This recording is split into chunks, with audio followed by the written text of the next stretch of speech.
Hi boys and girls, I have one more reptile story to read to you this week. This story today is about a tortoise. A tortoise is a reptile, just like a turtle.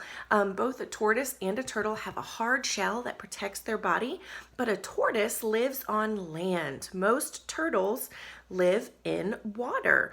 Sea turtles do come up to land to lay their eggs, but otherwise they live in the water, whereas a tortoise spends all of their time on land. They do need to be near water so that they can drink it, but otherwise they're a little bit different, aren't they? Well, the name of this story is called The Foolish Tortoise.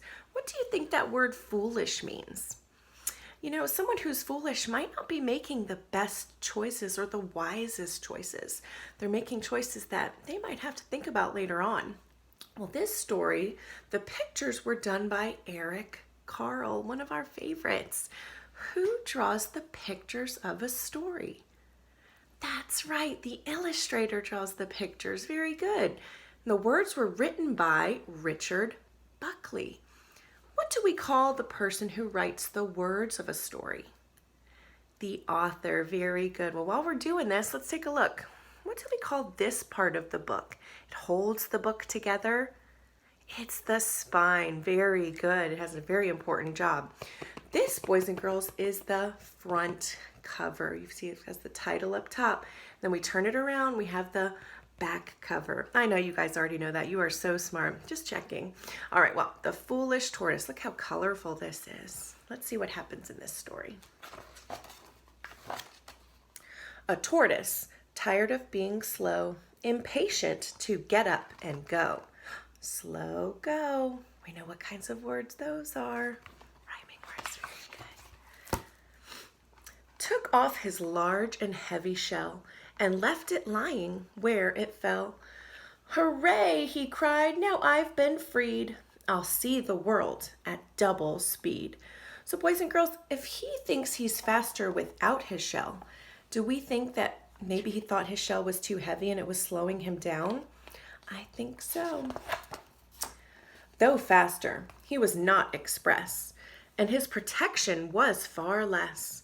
So when he heard a hornet's drone, the tortoise crept beneath a stone. Boys and girls, what does it mean to creep? We're saying that he crept. It means he's walking very slowly and quietly because he does not want to be noticed. A hungry bird came swooping past. He looked so fierce and flew so fast. The tortoise hid behind some trees and felt quite weak behind the knees. What do you think that means? If he was feeling weak behind the knees, he was kind of hiding and creeping. He was probably feeling very scared. I don't feel safe. There's too much risk. If only I could be more brisk, which means he wanted to be faster.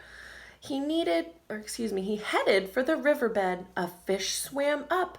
The tortoise fled. That means he got out of there as fast as he could. Along his way our hero went and almost had an accident. A snake with open jaws slid near. The tortoise backed away in fear.